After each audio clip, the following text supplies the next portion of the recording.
நமது ஜெபம் டிவியில் பூரண சுவிசேஷ எக்காலம். நீ செய்ய வேண்டிய காரியம் எவ்வளவு இருக்குது. உன் ஊழியம் முடியல, உன் அபிஷேகம் முடியல, உன்னை சுற்றி வருகிற சில சூழ்நிலைகள் உன்னை அதைரியப்படுத்தி விட்டது. இதுதான் என் வாழ்க்கையா என்று சொல்லி எலியாவை போல சோர்ந்து போன நிலையில் இருந்தால் உங்களுக்கு தான் கத்த சொல்லுறா, உன் வேலை இன்னும் முடியல. ஹல்லேலூயா. இனி உன்னை கொண்டு கத்த செய்ய வேண்டிய காரியம் ஏராளம் உண்டு.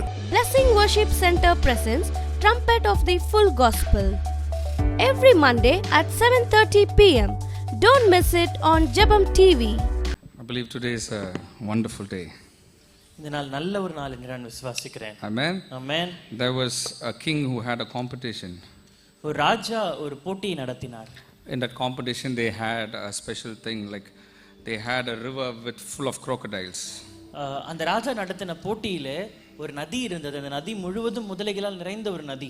And he said, I want to find who is the warrior of our country. நம்முடைய தேசத்திலே மிகச் சிறந்த போராளி யார், சண்டை போடுகிறவர் யார் என்று நான் கண்டுபிடிக்கணும். So they had like who has to cross over to the other side and reach will be the warrior of our country. இந்த முதலைகள் நிறைந்த இந்த நதியை இக்கரையிலிருந்து அக்கறை கடந்து போய் சேருகிற அந்த வீரன் தான் இந்த தேசத்தின் உண்மையான வீரன் என்று நாம் கண்டு கொள்ளலாம் என்று அந்த ராஜா. So a lot of people, youngsters gathered there. அநேக வாலிபர்கள் அங்கே கூடி வந்தார்கள். And Tim and his friends also gathered there.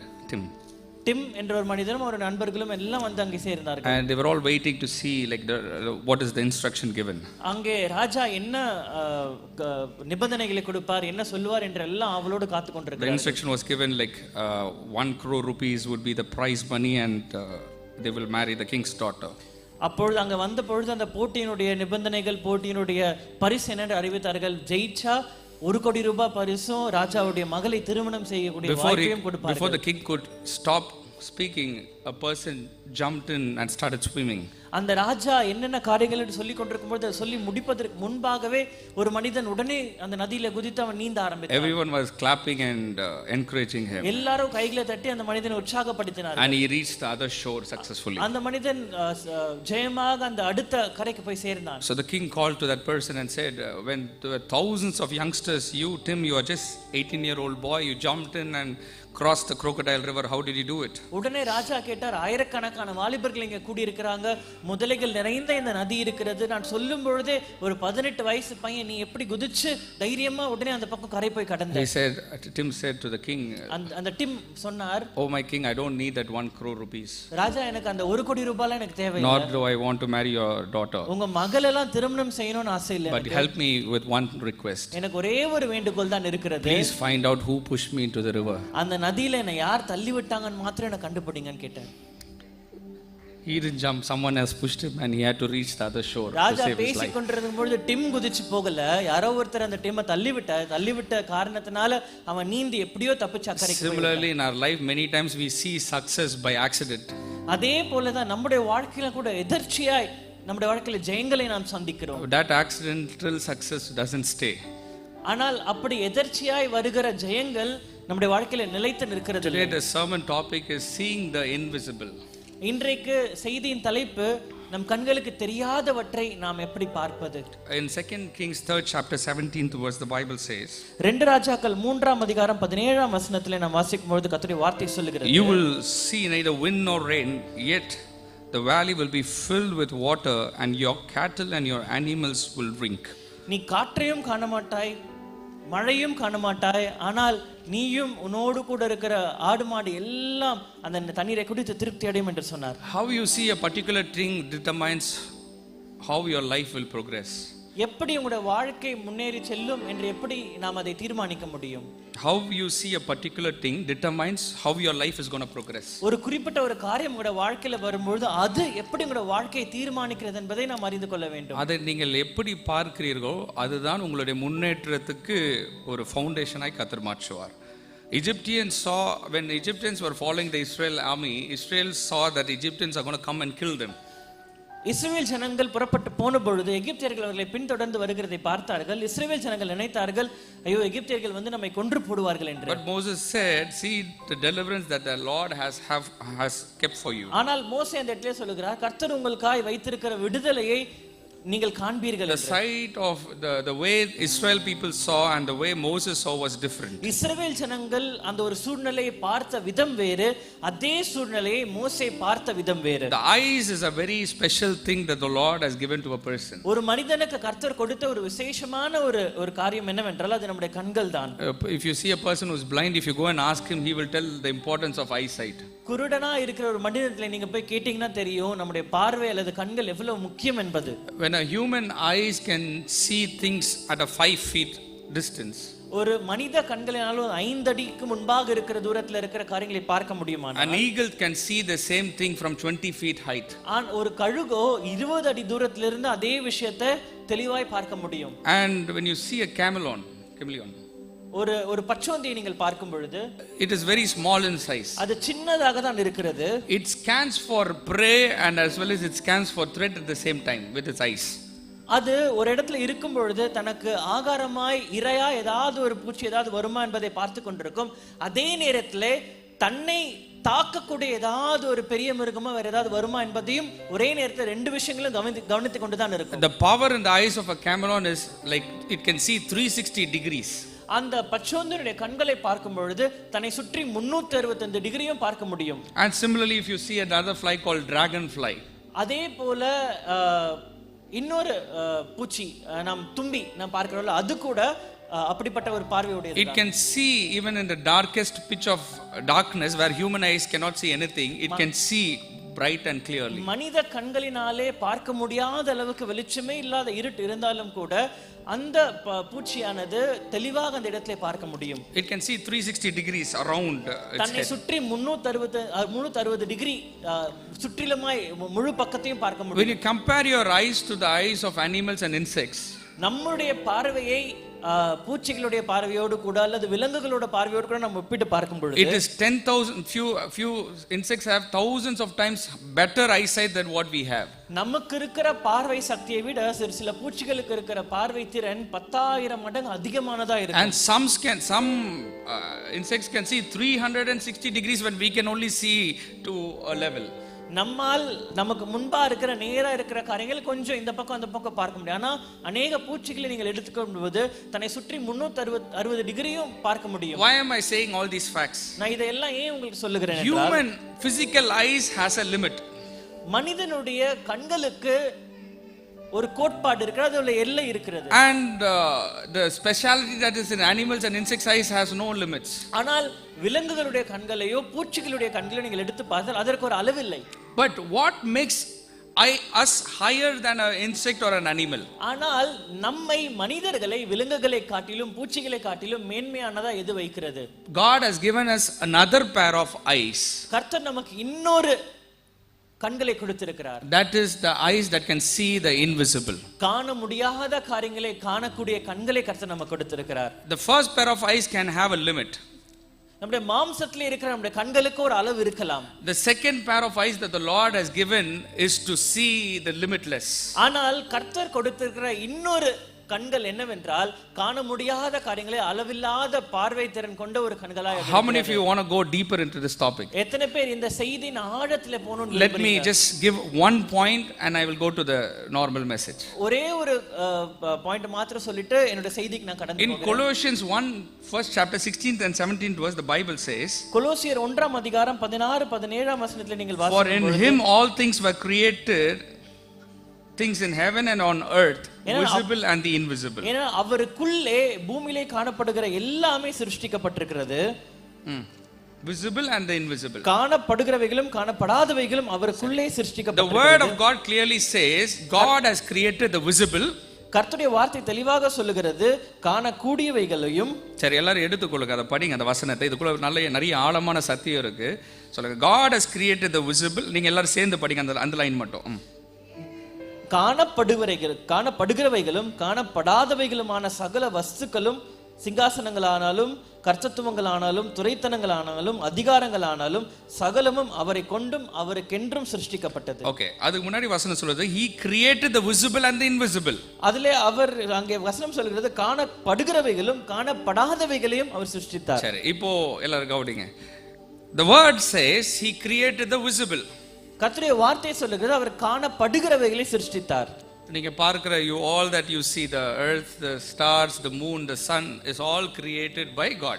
நாம் பார்க்கிற இந்த உலகம், சூரியன், சந்திரன், நட்சத்திரங்கள் மற்ற எல்லா காரியங்களும் தேவனால் சிருஷ்டிக்கப்பட்டது. Similarly, the Bible says what all that is invisible, that is also created by God. அதே போல வேதம் நமக்கு சொல்லுகிறது காணப்படாதவைகளும் நம்முடைய கர்த்தரால் தான் சிருஷ்டிக்கப்பட்டிருக்கிறது. எத்தனை பேருக்கு இதை கொஞ்சம் கவனமா கவனிங்க. காணப்படுகிற காரியங்களை எப்படி ஆண்டவர் சிருஷ்டித்து வைத்திருக்கிறாரோ அதே வனமாக காணக்கூடாத காரியங்களையும் கர்த்தர் சிருஷ்டித்து வைத்திருக்கிறார். That is why we need the second eyes to see the invisible that the Lord has created. ஆகவே தான் நம்முடைய மாம்ச கண்களுக்கு மேலாக கர்த்தர் கொடுத்துக்கிற அந்த இன்னொரு கண்களும் நமக்கு தேவை, இந்த காணப்படாதவைகளை பார்ப்பதற்காக. அடுத்த 2 நிமிஷம் கொஞ்சம் கவனமா கவனிச்சீங்கன்னா இது உங்களுடைய அதாவது உங்களுடைய கிறிஸ்தவ வாழ்க்கைக்கு ஒரு பெரிய ஒரு அஸ்திபாரமாய் கர்த்தர் மாற்ற முடியும். ஓகே, ஆதியாகமத்தில் ஒரு வசனம் Genesis 1 நீங்க எடுக்க வேண்டாம், but I'll just tell you. In the beginning, the Bible says, in the beginning God created heavens and the earth. ஆதியாகமம் 1லே வாசிக்கும்போது ஆதியிலே தேவன் வானத்தையும் பூமியையும் சிருஷ்டித்தார் என்று நாம் வாசிக்கிறோம். I will show you an example of how God created the visible and how God created the invisible. எப்படி கர்த்தர் காணப்படுகிறவைகளை சிருஷ்டித்தார், எப்படி கர்த்தர் காணப்படாதவைகளை சிருஷ்டித்தார் என்பதை உங்களுக்கு நான் He says, in the beginning God created heavens and the earth which is visible. நாம் கண்களுக்கு தென்படுகிற காணப்படுகிற வானத்தையும் பூமியையும் கர்த்தர் ஆதியிலே சிருஷ்டித்தார். அது உண்மைதானே? அதே போல if you read in John 1:1, அதே போல யோவான் 1ஆம் அதிகாரம் 1ஆம் வசனத்தை நீங்கள் Bible வாசிப்பீர்களானால், says, in the beginning there was word and the word was with God and the word was God. கர்த்தருடைய வார்த்தை சொல்லுகிறது, ஆதியிலே வார்த்தை இருந்தது, அந்த வார்த்தை தேவனிடத்தில் இருந்தது, அந்த வார்த்தை தேவனாய் இருந்தது. இது சொல்லப்படுகிற வார்த்தை இன்விசிபிள் ரெல்ம்ல நடந்த ஒரு காரியம். There was a word and the word was with God and the word was God.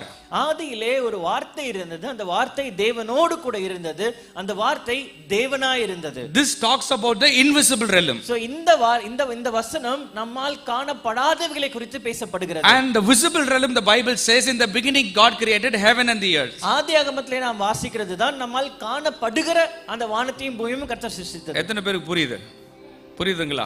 So இதுக்கு இன்னொரு புரியுற போல ஒரு எக்ஸாம்பிளை சொல்கிறேன், ஏன்னா இது உங்களுக்கு விசுவாச வாழ்க்கைக்கு ரொம்ப யூஸ்ஃபுல்லாக இருக்கும்.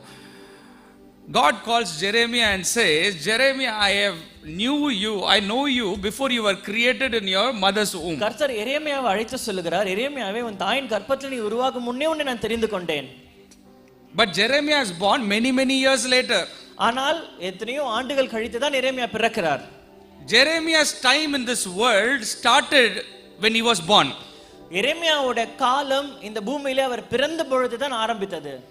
But God says, I saw you and I knew you even before you were created in your mother's womb. ஆனால் கர்த்தர் சொல்லுகிறார், உன் தாயின் கர்ப்பத்திலே நீ உருவாகும் முன்னே உன்னை நான் அறிந்தேன், உன்னை தெரிந்து கொண்டேன். Which realm is God talking about? கர்த்தர் எந்த ஒரு பரிமாணத்தை குறித்து இங்கே பேசுகிறார்?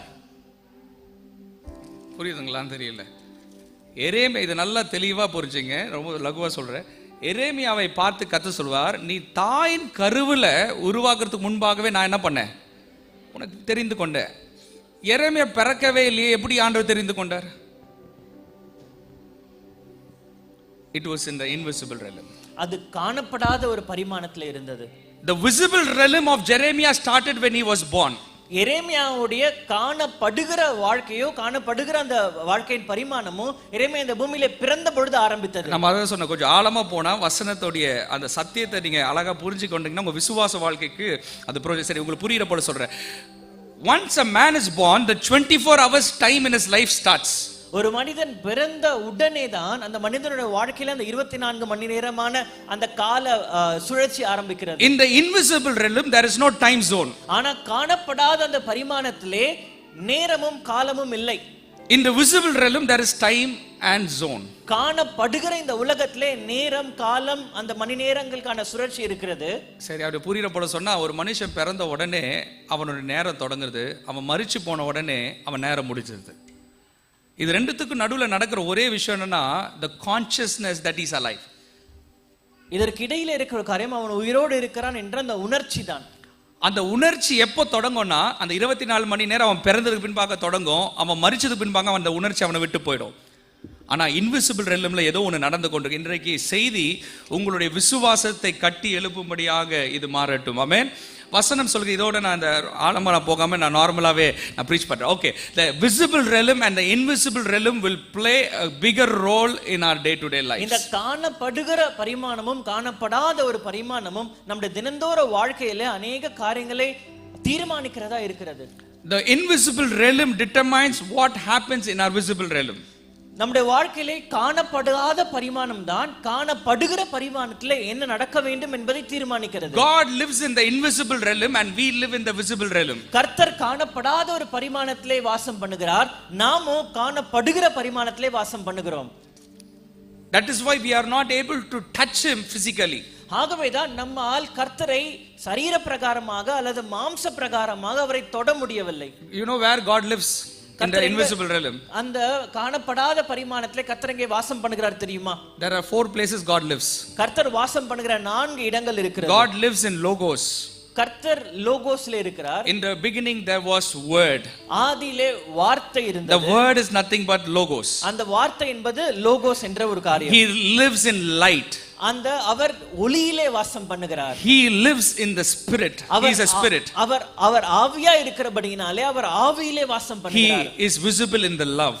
அவர் அன்பிலே நமக்கு தென்படுகிறார். These are the 4 places he lives in the invisible realm. Okay, அது ஆழமா நான் போக வேண்டாம்னு நினைக்கிறேன்னா பல பேரோட முகம் மாறுவதை நான் பார்க்கிறேன்.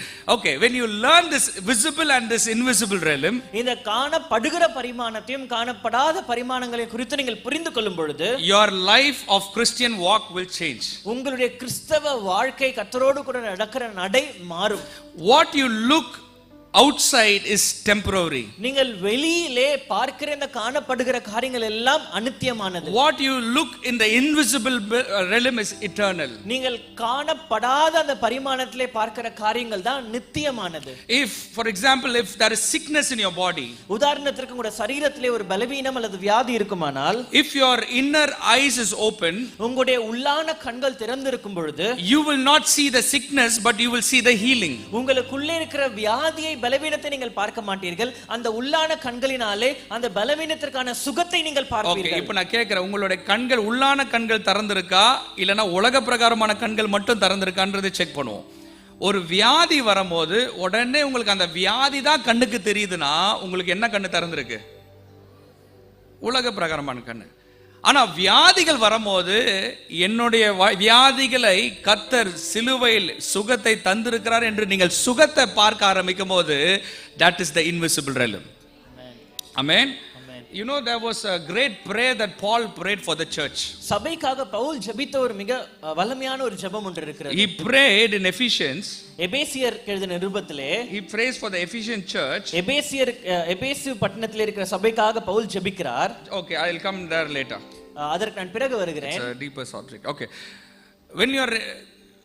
when your inner eyes is opened, உங்களுடைய உள்ளான கண்கள் திறந்திருக்கும் பொழுது you will start seeing the impossible. நீங்கள் அசாத்தியமானவைகளை காண ஆரம்பிப்பீர்கள். Today the church's inner eyes should open. இன்றைக்கு சபையின் உள்ளான கண்கள் திறக்க வேண்டும். The eyes of understanding, புரிந்து கொள்ளுதலின் கண்கள், the eyes of enlightenment, ஒரு உயிர்மீட்சி எழுச்சியின் கண்கள். to make you understand, if there is an eagle, ஒரு கழுகு இருக்குமானால் when it gives birth, when it lays an egg, அது ஒரு முட்டை போடும் பொழுது what the eagle does is, அந்த கழுகு என்ன செய்யும் for என்றால் 35 days 35 நாட்களுக்கு it goes and sits on that egg அந்த முட்டையின் மேலேயே உட்கார்ந்து கொண்டிருக்கும். and it maintains a degree of 105 degrees of heat. ஒரு 105 டிகிரி ஒரு சூட்டை அந்த முட்டையின் மேலே இருக்க வேண்டும் என்பதற்காக அந்த முட்டையின் மேலே அமர்ந்து அடை காக்கும். For 35 days. 35 நாட்களுக்கு. For 35 days this 105 degrees of heat is maintained and the eagle will grow inside. இந்த 35 நாட்களுக்கு அந்த முட்டையின் மேலே இந்த 105 டிகிரிக்கு வெப்பத்தை வைத்து அடை காக்கும் பொழுதுதான் அந்த முட்டைக்குள்ள இருக்கிற கழுகானது வளர ஆரம்பிக்கும். But if you see the growth of an eagle's egg, ஆனால் ஒரு கழுகின் முட்டையின் வளர்ச்சி நீங்கள் பார்க்கும் பொழுது it will remain the same for 35 days. 35 நாட்களுக்கு அது அப்படிதான் இருக்கும். It cannot hear any sound. எந்த சத்தத்தையும் கேட்க முடியாது. It cannot see any movements. எந்த அசைவையும் பார்க்க முடியாது. But every day the eagle will come for 35 days, sit on it and maintain the degree of Celsius. ஒவ்வொரு நாளும் இந்த 35 நாட்களுக்கு அந்த கழுகானது அந்த முட்டையின் மேலே உட்கார்ந்து அடை காத்து 105 டிகிரி அந்த அந்த வெப்பத்தை அப்படியே காத்து கொண்டிருக்கும். Why it maintains is, அதை ஏன் அவ்வாறே காத்து கொண்டிருக்கும்? though the eagle cannot see whether the eaglet is alive, உள்ள முட்டைக்குள்ளே இருக்கிற கழுகு குஞ்சு உயிரோடு இருக்கிறதா வளருகிறதா என்பதை அதுக்கு தெரியாவிட்டாலும், அதால பார்க்க முடியாவிட்டாலும், though it doesn't know whether it is alive or there is nothing inside, உள்ளே அந்த இருக்கிற கழுகு குஞ்சு உயிரோடு இருக்கிறதா இல்ல அது எப்படி இருக்கிறது என்பதை அந்த கழுகினால் பார்க்க முடியாவிட்டாலும், though there is no movement, எந்த ஒரு அசைவும் அதனால் though there is not visible appearance, காணப்படுகிற நிலையிலே எதுவுமே தெரியாமல் இருந்தாலும், the eagle knows one thing: 35 days if I just sit on it and maintain the heat, there is a life inside which will come out after a period of time. ஆனால் அந்த கழுகு ஒரு காரியம் நன்றாக தெரியும். 35 நாட்கள் தெரிகிறதோ தெரியலையோ, காணப்படுகிறதோ காணப்படலையோ, ஆனால் உட்கார்ந்து அதை அடை காத்தால் 35 நாட்களுக்கு பிறகு அதிலிருந்து ஒரு ஜீவன் வரும் என்பதை கழுகு அறிந்திருக்கிறது. But we don't know that when we stay in the presence of God, there is an answer for everything that we have prayed and everything that we hope on God. அதே போலதான் நீங்களும் நானும் கர்த்தருடைய சமூகத்திலே உட்கார்ந்து காத்திருந்து நான் ஜெபிக்கிற எல்லாவற்றிற்கும் ஒரு பதில் உண்டு, அதற்கான ஒரு தீர்வு உண்டு. நீங்கள் விசுவாசிக்கிற சகல காரியம், நீங்கள் ஒருவேளை உலக பிரகாரமான என்ற மாற்றத்தை நீங்க பார்க்காவிட்டாலும் உள்ளுக்குள்ளாக ஒரு ஜீவன் உண்டாய் கொண்டே இருக்கிறது. அந்த காரியங்கள் வெளிப்படுகிற ஒரு காலத்தில் அது வெளிப்பட ஆரம்பிக்கும். ஆமென். There is something inside that. அதற்குள்ளே ஏதோ ஒன்று நடந்து கொண்டே இருக்கிறது. The eagle cannot see it in the visible realm. கழுகினாலே காணப்படுகிற பரிமாணத்திலே அதை காண முடியாது. But it sees in the invisible realm there is a life inside. ஆனால் காணப்படாத பரிமாணத்திலே உள்ளே ஒரு ஜீவன் இருக்கிறது, அது வளருகிறது என்பதை கழுகினால் காண முடிகிறது. Similarly, everything around us has an invisible realm. There is life inside that invisible realm. அதே போலதான் நம்முடைய வாழ்க்கையிலே நம்மை சுற்றி இருக்கிற எல்லாவற்றிற்கும் ஒரு காணப்படாத பரிமாணம் இருக்கிறது. அந்த காணப்படாத பரிமாணத்திற்குள்ளே ஒரு ஜீவன் இருக்கிறது, அதற்குள்ளே ஒரு வளர்ச்சியும் இருக்கிறது. So today may your eyes of invisible realm open for you. ஆகவே இன்றைக்கு இங்க இருக்கிற ஒவ்வொருவருடைய கண்களும் அந்த காணப்படாத பரிமாணத்தை பார்க்கும்படியாக திறக்கட்டும். நான் விசுவாசிக்கிறேன் இந்த செய்தி முடிக்கிறதுக்கு முன்பாக கர்த்தர் உங்களுடைய இரண்டாவது கண்கள், காணப்படாத அந்த காரியங்களை காணக்கூடிய அந்த கண்களை கர்த்தர் திறக்கட்டும். ஆமென். நல்ல கைகளை உயர்த்தி ஆமென் சொல்லுவோமா? Amen. So we have to start practicing to see the invisible realm. அந்த காணப்படாத பரிமாணத்தை பார்ப்பதற்கு நீங்களும் நானும் பழக வேண்டும். Because you do not see the invisible realm, you start practicing what you see. காணப்படாத பரிமாணத்தை நீங்கள் அதை பார்க்காததினாலே நீங்கள் காண்கிற காரியங்களை வைத்து நீங்கள் பழகுகிறீர்கள். சொல்றேன், நீங்க உங்க வாழ்க்கையில் ஒரு வியாதி வந்த உடனே காணப்படாத, அதாவது காண முடியாத அந்த ரெலும்ல இருக்கிற சுகத்தை உங்களால பார்க்க முடியாதனால காணப்படுகிற காரியத்தில் இருக்கிற உண்மையை நீங்க பார்க்கிறீங்க. உண்மை என்னன்னா உங்களுக்கு உடம்பு சரியில்லை, ஆனா காணப்படாத ரெலும்ல ஆண்டவர் என்ன வைத்திருக்கிறார்னா சுகத்தை வைத்திருக்கிறார். நீங்க உண்மையான வியாதியை பார்க்கும் போது உங்க கண்கள் ஆண்டவர் வைத்திருக்கிற சுகத்துக்கு கண்களை மூடிடும். ஆனா நீங்க காணப்படாத அல்லது காணக்கூடாத அந்த இன்விசிபிள் ரெல்ம்ல உங்க கண்கள் திறக்கப்பட்டு கர்த்தர் உங்களுக்கு வைத்திருக்கிற சுகத்தை, உங்களுக்கு வைத்திருக்கிற ஆசீர்வாதத்தை, உங்களுக்கு வைத்திருக்கிற உயர்வை, உங்களுக்கு வைத்திருக்கிற நன்மைகளை நீங்க பார்க்க ஆரம்பிச்சீங்கன்னா இந்த உலகத்தில் இருக்கிற அந்த ரியாலிட்டிக்கு உங்க கண்கள் அடைக்கப்படும். ஆமென்.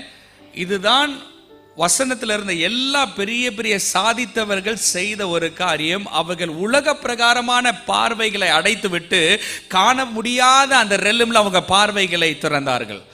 இன்னைக்கு சபைக்குள் தேவையான ஒரு காரியத்தை குறித்து நான் ஆண்டவர் எனக்கு உணர்த்தின ஒரு காரியத்தை நான் சொல்ல போகிறேன். Okay, let me tell you the first thing. Why should your eyes of understanding be open? உங்களுடைய புரிந்து கொள்ளுதலின் கண்கள் ஏன் திறந்திருக்க வேண்டும்? Why should you see the invisible? நீங்கள் ஏன் காணப்படாதவைகளை நீங்கள் பார்க்க வேண்டும்? Do you know the greatest two prayers of Paul? பவுலுடைய இரண்டு வல்லமையான ஜெபங்களை உங்களுக்கு தெரியுமா? Or do you know that the greatest craving that Paul wanted for the church?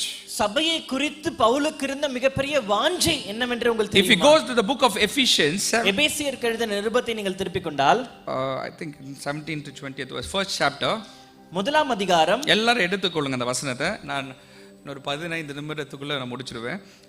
அந்த வசனத்தை எடுத்து அதை படிப்போம். எபேசியர் 1:17 - 20 எல்லாரும் சேர்ந்து படிப்போம். நம்முடைய கர்த்தராகிய இயேசு கிறிஸ்துவின் தேவனும் மகிமையும் பிதாவுமானவர் தம்மை நீங்கள் அறிந்து கொள்வதற்கான ஞானத்தையும் தெளிவையும் அளிக்கிற ஆவியை உங்களுக்கு தந்தருள வேண்டும் என்றும், தாம் நம்மை அழைத்ததினாலே நமக்கு உண்டாயிருக்கிற நம்பிக்கை இன்னதென்றும், பரிசுத்தவான்களிடத்தில் தமக்கு உண்டாயிருக்கிற சுதந்திரத்தினுடைய மகிமையின் ஐஸ்வர்யம் என்னதென்றும் தாம் கிறிஸ்துவை மரித்தோரிலிருந்து எழுப்பி அவரிடத்தில் நடப்பித்த தமது பலத்த சத்துவத்தின் வல்லமையின்படியே விசுவாசிக்கிறவர்களாகிய நம்மிடத்தில் காண்பிக்கும் தம்முடைய வல்லமையின் மகா மேன்மையான மகத்துவம் இன்னதென்றும் நீங்கள் அறியும்படிக்கு அவர் உங்களுக்கு பிரகாசமுள்ள மனக்கண்களை கொடுக்க வேண்டும் என்றும் வேண்டிக் கொள்கிறேன். ஓகே, இது ரெண்டு பகுதியா நீங்க பார்க்கலாம். முதல் பகுதியில பவுல் ஜெபிக்கிற ஒரு ஜெபம், the prayer that Paul prays. பவுலுடைய ஜெபம் இங்க என்னவென்றால், he says, Lord, ஆண்டவரே, give them the spirit of wisdom and revelation. ஞானத்தையும் தெளிவையும் அளிக்கிற ஆவியை இவர்களுக்கு நீ தந்தருள வேண்டும். Why does a person needs அல்லது why does a person need wisdom and revelation? ஏன் ஒரு மனிதனுக்கு ஞானமும் தெளிவும் அல்லது வெளிப்பாடும் தேவை? To know God's calling in his life. கர்த்தருடைய அழைப்பு தன்னுடைய வாழ்க்கையில என்ன என்பதை அவன் அறிந்து கொள்வதற்கு. So he needs wisdom and revelation. அதற்கு அந்த மனிதனுக்கு ஞானமும் வெளிப்பாடும் தேவை. This is the first prayer. இதுதான் முதல் ஜெபம். But he prays a second prayer for the church. அதிலிருந்து சபைக்கான இரண்டாவது ஜெபத்தை பவுல் செய்கிறார். In 18th verse he says, 18ஆம் வசனத்திலே சொல்லுகிறது, I pray the eyes of your heart may be enlightened. உங்களுடைய மனக்கண், உங்களுடைய இருதயத்தின் கண்கள் திறக்கப்படட்டும். Why? Because ஏனென்றால் you may know who has called you the riches of his glorious inheritance in his holy people. அவர் உங்களை அழைத்தவர் யார் என்பதையும் அவருடைய மகிமையின் ஐஸ்வர்யம் இன்னதென்பதையும் நீங்கள் அறிந்து கொள்ளும்படியாய். இதோட அர்த்தம் என்னன்னா, புரியுற போல ரொம்ப சிம்பிளா சொல்றேன். To know who is our God, நம்முடைய தேவன் யார் என்பதை நாம் அறிந்து கொள்வதற்கு, and what God has for your life, அவர் உங்களுடைய வாழ்க்கைக்கு என்ன வைத்திருக்கிறார் என்றும் இதை தெரிஞ்சு கொள்ளணும்னா பவுல் சொல்றாரு, உங்களோட இரண்டாவது கண்களாகிய உங்க கண்கள் திறக்கப்படணும். எத்தனை பேர் புரியுது? திருப்பியும் சொல்றேன், சபைக்காக அவர் ஜெபிக்கிற ஜெபத்தோடைய முக்கியமான ஜெபமே எதற்காக அவர் ஜெபிக்கிறார்னா, ஆண்டவரே நீர் இவர்களுடைய அழைப்பை முதல் பகுதியில் அவங்க தெரிஞ்சுக்கொள்ளணும். ரெண்டாவது பகுதியில் அவர் ஜெபிக்கிறார், இவர்களுடைய கண்கள் திறக்கப்படணும். ஒரு மனிதனுடைய கண்கள் திறக்கப்பட்டாதான், நீங்க சொல்ல நான் நல்லா தானே பார்க்கிறேன், ஆனா வசனம் சொல்லுகிறது உலக பிரகாரமா நம்ம பார்க்கிற காரியங்கள் உண்மை அல்ல. சொல்லுங்க, உலக பிரகாரமா பார்க்கிற காரியங்கள் உண்மை அல்ல. வசனம் சொல்லுகிறது இந்த பார்வைக்கு வெளியில there is an invisible realm. அந்த பார்வையை நீங்க பார்க்கணும்னா கர்த்தர் உங்களுடைய மனக்கண்களை கர்த்தர் திறக்கணும். அப்ப சொல்றாரு, அவங்களுடைய கண்களை திறங்க ஆண்டவரே. கண்களை திறந்தா நீங்க அவர்களுக்காக ஏற்படுத்தி வைத்திருக்கிற சுகத்தை அவங்க பார்ப்பாங்க, அவர்களுக்காக நீர் வைத்திருக்கிற ஆசீர்வாதத்தை பார்ப்பாங்க, அவர்களுக்காக நீர் வைத்திருக்கிற சகல நன்மையும் அவர்களால் பார்க்க முடியும். அவர்களுடைய மனக்கண்களை நீங்க திறங்கன்னு சொல்லி அவர் ஜெபிக்கிறார். Amen. Today I believe the church's second eye is closed. இன்றைக்கு சபையுடைய இரண்டாவது கண்கள் மூடி இருக்கிறது. That is why we are not able to experience the power of God in our life. ஆகவே தான் கர்த்தருடைய வல்லமையை நம்முடைய வாழ்க்கையிலே நம்மால் உணர முடியவில்லை. The invisible realm, காணப்படாத பரிமாணம். Why should God open your eyes? ஏன் கர்த்தருடைய கண்களை திறக்க வேண்டும்? To experience what God has for you, your invisible eyes should be open. உங்களுக்காய் கர்த்தர் என்ன ஏற்படுத்தி ஆயத்தம் பண்ணி வைத்திருக்கிறாரோ அதை நீங்கள் காணவும் அனுபவிக்கவும் உங்களுடைய மனக்கண்கள் திறந்திருக்க வேண்டும். There was a famous person who is a scholar as well as who is a humanitarian educator and a writer named Helen Keller. Helen Keller என்ற ஒரு பிரசித்தமான ஒரு பெண்மணி. அவர்கள் எழுத்தாளர், அவர்கள் மனித உரிமைக்காய் போராடினவர், மற்ற பல காரியங்களை எல்லாம் செய்தார். அவங்க 1980 வருஷம் she was born in America. America தேசத்தில் 1980ஆம் ஆண்டு பிறந்தவர். This Helen Keller was blind and deaf. இந்த ஹெலன் கெல்லருக்கு காது கேட்காது, கண் பார்வை இல்லை. But she achieved a lot of things in her life. She was the greatest humanitarian. ஆனால் தன்னுடைய வாழ்க்கையிலே अनेक காரியங்களை அவர் சாதித்தார். மிக சிறந்த மனித உரிமைக்காய் போராடினவர். And she is the greatest educator. படிப்பை கல்வி அநேகருக்கு கொடுக்க வேண்டும் என்று அதிகமாய் போராடின ஒரு சிறந்த ஒரு பெண். Greatest writer. மிக சிறந்த எழுத்தாளர். But she cannot hear nor see. அந்த ஆனால் அவர்களால் காண முடியாது, கேட்க முடியாது. But she told one important quote that was very touching. ஒரு மிக முக்கியமான ஒரு வாக்கியத்தை, ஒரு காரியத்தை அவர்கள் சொன்னார்கள். The only thing that is worse than being blind, குருடனாய் இருப்பதை விட மிக மோசமான ஒரு காரியம் என்னவென்றால், having sight but no vision. பார்வை இருந்தும் தரிசனம் இல்லாமல் இருப்பதுதான். A woman who achieved everything in her life, being deaf and dumb, she has told a quote. She says, the worst thing than being blind is a person having sight but has no vision. பார்வை இல்லாமல் காது கேட்க முடியாமல் தன்னுடைய வாழ்க்கையில் அநேக காரியங்களை சாதித்த ஒரு பெண்மணி சொல்லுகிறது என்னவென்றால், பார்வை இல்லாமல் இருப்பதை விட பார்வை இருந்தும் தரிசனம் இல்லாமல் இருப்பதுதான் மிக மோசமான ஒரு நிலைமை.